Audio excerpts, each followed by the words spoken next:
Good evening, ladies and gentlemen, and welcome to Hike 365 Live, the world's finest St. Louis hiking show. We are here on this midwinter, or no, not midwinter, mid-November, pre-winter check-in with you to find out how your hiking is going and how you're doing in the challenge this year. Welcome to the show. Hey guys, it's Happy Trails Hiking. Did you already say that? I haven't the slightest. I don't remember. We're midwinter, mid-November. I know what year it is. We all Yeah, know we know what year it is. But apart from that, I I'm know proud it's of Sunday. You had a project today. Yeah, I did have a that's project. Good. I guess I should tell them that our show is brought to you tonight by our Fine Art America store. You can find photos and other fascinating things.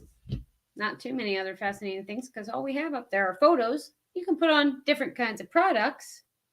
It is pretty cool. I like them. I mean, it's some good stuff. I think they're cool. Coffee mugs and pictures and pillows and shower curtains. I mean, what's not to like? I mean, Haven't you always wanted a big bison on your shower curtain? I mean, that could be pretty cool. Or scary, depending on how awake you are when you walk into your bathroom. Oh, bison! Never know what's going to happen. Matt's screaming. Anyway, so you can find all those at happytrailshiking.com/store. Thanks for joining us. Hey, we got people in the room already. Okay. Our question for tonight for you guys is, what cooking gear or eating utensil can you not live without on the trail? Like, well, do you have a thing that you just love that everyone else should know about? Well, do you have such a thing? My Nalgene water bottles. That's Nalgene about water it. bottles. Because we don't. Well, I've never cooked on the trail before. Yeah, we normally don't backpack, so we don't have to have a whole lot of gear. I had a plastic knife once. I took a plastic knife and I made us peanut butter sandwiches while we were out on the trail. Yeah. Yeah. But that's about it. Anyway, I'll say hello to everybody in the chat now. Good evening to the Outdoor Nomad. Hello to Marty's crew, our family adventures, and happy birthday to Lacey this weekend. So, I read that on Facebook. The Idahonian. Hello, Kenny. It's good to see you. Chris Aconi's here, as well as Matt Cook, Oregon, who says, yo. So, word. That too.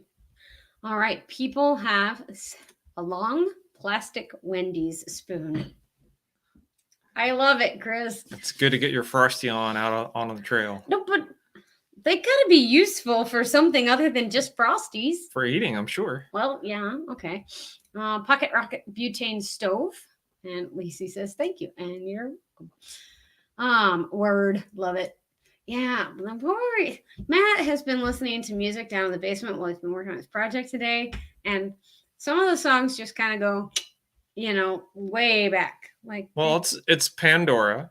Yeah. And so I've had 2 stations on this evening as I've been working on the project. Mm-hmm. And one of them is just a classic rock station, but it's nothing new. It's classic rock.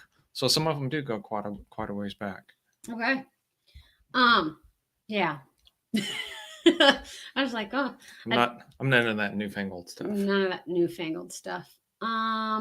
It only weighs 2 grams. So that's a good weight for a spoon. That is a good weight for a spoon.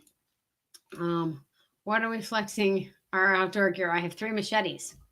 Well, we're thinking the mandatory cooking gear. Eat with them for a backpacking trip or a hiking trip. Well, thanks for thinking. I mean, if it was a big steak, a machete might be a good thing to have. Right. I mean, that would be like more of a half a cow. Okay, so there's a huge YouTube channel, which we've watched a couple times, Amazon Kitchen. Oh, yeah, which Biker Bushcraft introduced me to way long time ago. He was like, you're going to love this channel. Just watch it is an awesome channel. Yeah. I think he cooks with a machete, but he's not hiking. No, they're not machetes. No, they're not. They're their own kitchen knives that they make. And they're awesome. Yeah. But they're like really small machetes. That's true. The Idahonian says, coffee cup. I carry the GSI. It's like 3 ounces. Can you tell it? Oh, no, that's a question. That's a question. We'll get to our question in just a second. But Coco and Tea, welcome. And Matt says, oops. You know. Hike with Mike says, 3 machetes must be a hiking. Hiking Tapanaki chef. Yes. You said that well. I'll try to butcher it next time. Good. Well, with the machetes. Oh, nicely done. Oh, thank you. I don't get too many of those. All right. So anyway, you could cook burgers on the machete. Oh. So many uses could. for a machete. Wow. I hadn't even thought of any of those. My new mandatory hiking gear. Matt Cook, look what you did. Anyway, Minivan Mike is here. We've got lots of mics in the chat tonight. This is awesome. Thanks for coming. A butcher's machete. There you go. It works. Whatever. All right. Yeah. You guys are funny. All right. So what was this question up here? Can you tell us about your favorite non-traditional or off the beaten path places? Do we have any pictures of our hikes tonight? We actually do. And it is kind of an off the beaten path kind of place. There'll be at least one coming right up. There will be some. And Lori says it's something to get him for Christmas. I could. And now the Outdoor Nomad says needs to get a machete. Everybody needs machetes. All right. Oh no, what have we started? All right. Let's move on to the next. Never mind the machetes. I have no machete. I now feel inferior. I'm just going to go. I'm going to upgrade right to a chainsaw. Never mind the machete. That's it. Very fun. Okay. So this will not be an extraordinarily long show tonight because we didn't have any other pictures and I had to pull some from the archives. But we'll talk about a hike here in a little bit. So we've said hello to everybody in the chat. So we should get to the spreadsheet. I'm just taking all of Matt's lines tonight. All right, let's go with the spreadsheet.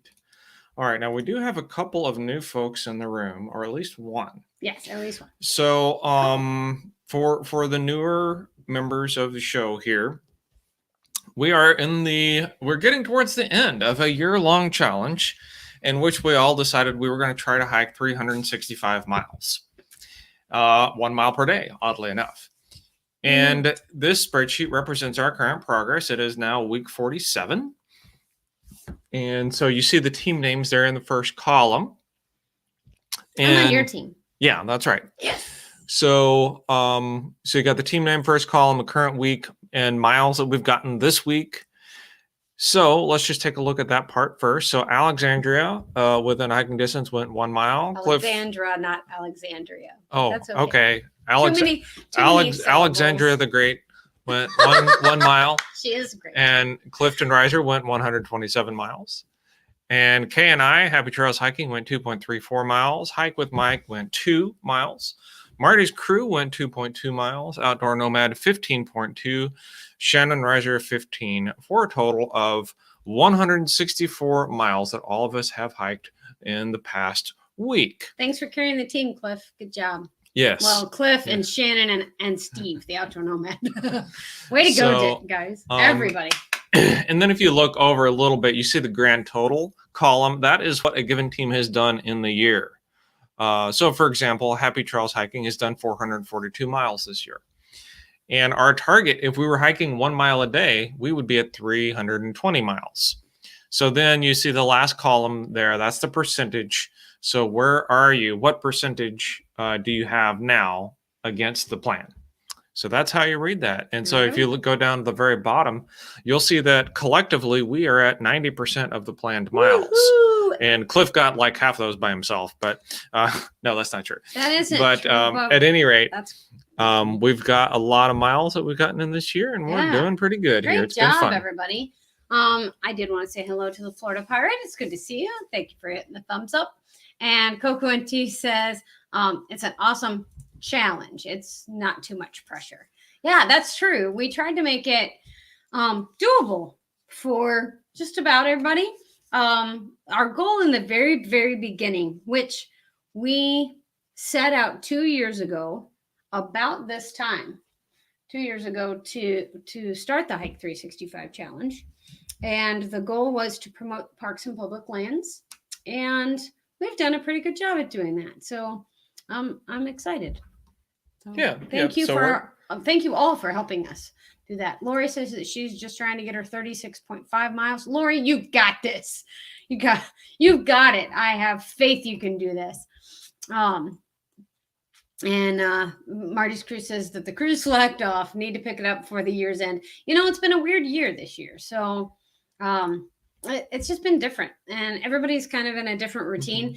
Through March, we were all really doing really well. The first quarter of this whole thing was just really awesome. And then the other thing, for those who are new or may not remember, your miles don't have to be actual miles. 20 minutes of any type of exercise counts as a mile. Sure. So if you lift weights for 20 minutes, that's a mile walk. Right. Yes. So we changed it. So. And that's just to accommodate, because things are so strange with COVID. Like some places you can hike whatever, but other places like they were closed. And so just like, all right, we still got to exercise. We want to keep the challenge rolling, so that's what we've done. Idahonian, it took the words right out of my mouth. 365 challenge hikers, you are awesome and you all inspire me. Yeah, exactly. And Chris Aconi says he's been slacking too, hoping to make it up next week. I am sure you will. You've been putting up big miles this year, so everybody's been doing such a great job.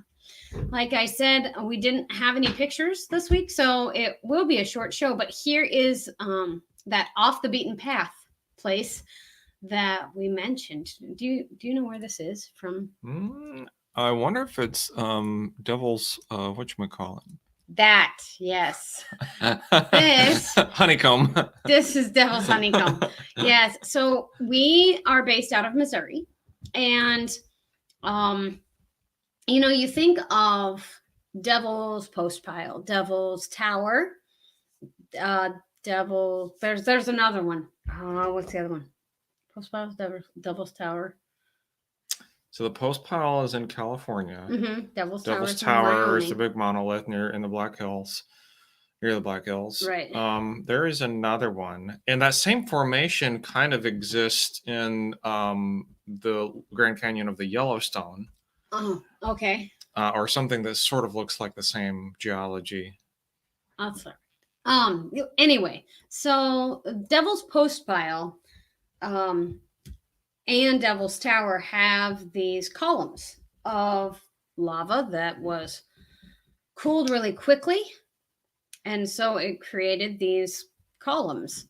And the idea is that it's magma that's coming up, and it's inside rock, so it's happening under pressure. And so the magma goes up under pressure, and it forms these hexagon honeycomb-like columns, and then it cools, and then you see them. Okay, so this spot in Missouri is called Hughes Mountain.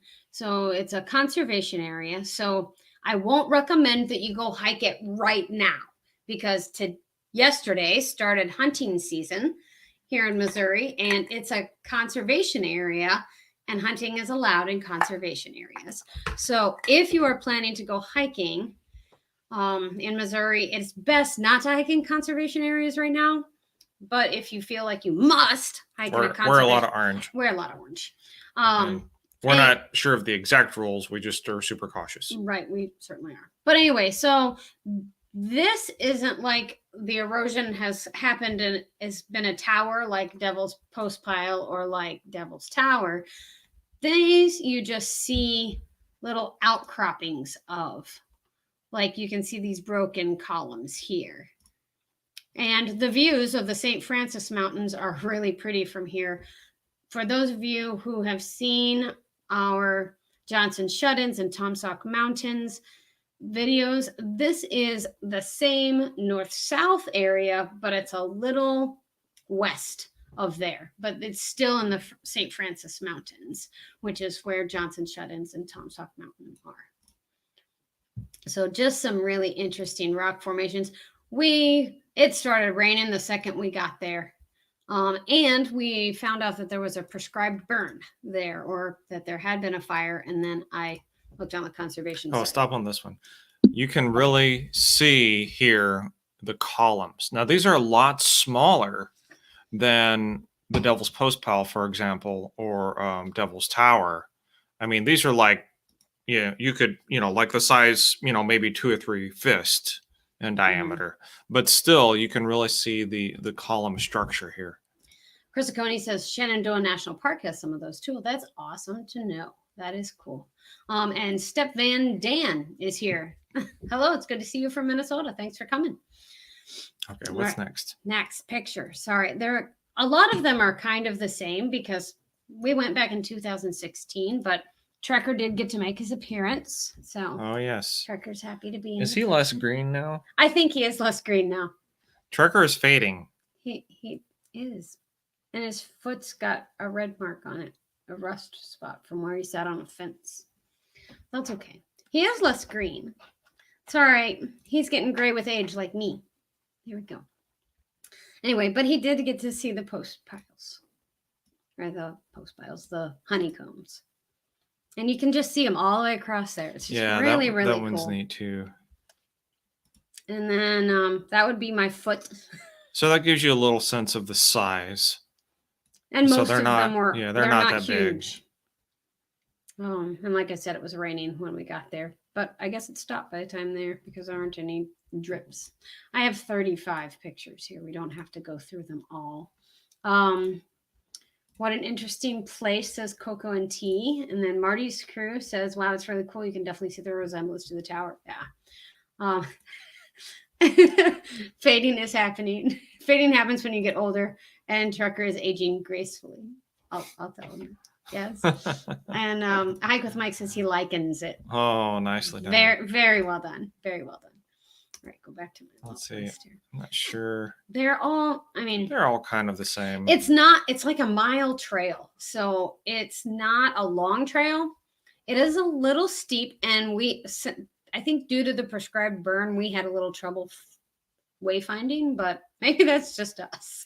Well, I don't know. It's been a couple of years. We went in 2016. I mean, yeah, it's been more than 2 years. So yeah, 2016. Okay, yeah, that sounds right. Okay. It's been 4 years since we were there. But we do have this video out on YouTube from a very long time ago.